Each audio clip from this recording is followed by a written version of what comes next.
And Steve was, like all of us, puts pants on one leg at a time, even if his pants had a lot of holes in them. So when Steve Jobs first started Apple, and he started it with his buddy Steve Wozniak, and the first personal computer they developed, the Apple II, was a big hit. But pretty soon, it was copied. And those copies started outselling Apple. Meanwhile, Apple's new projects, the Apple III and the Lisa, were not going well. Then, an exciting new project presented itself to Jobs, the Macintosh. And then he said, this is the future, all this graphical stuff is fantastic. All right, I'll go do that one. The Macintosh's legendary marketing campaign featured the iconic 1984 Super Bowl commercial.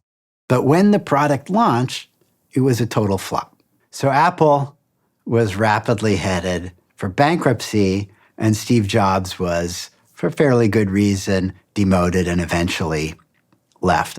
But despite this failure, Jobs had not yet learned his lesson.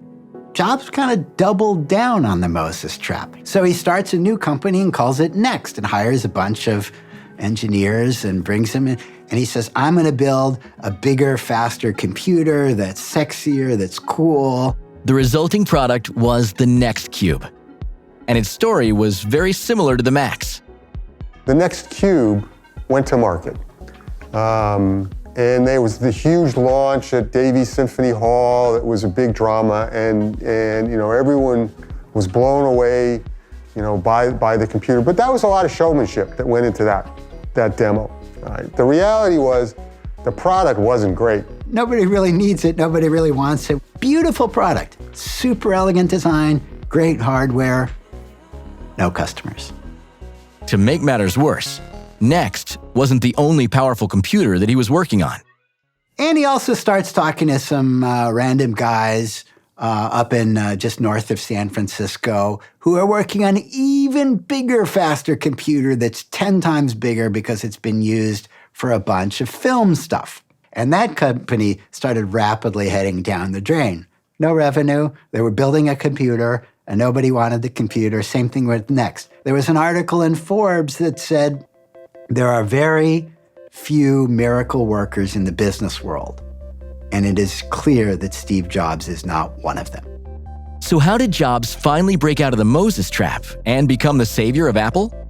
A lucky thing that happened with that company from Marin, the north of San Francisco, with these crazy film people that he bought, now called Pixar. Sometimes people think that the Steve that was portrayed in books and movies was like the same Steve that made Apple great. Ed Catmull is the founder of Pixar. Well, it's not. Steve's story is more like the hero's journey through the wilderness. So he gets cast out of his kingdom, he learns a lot of lessons and comes back a changed person.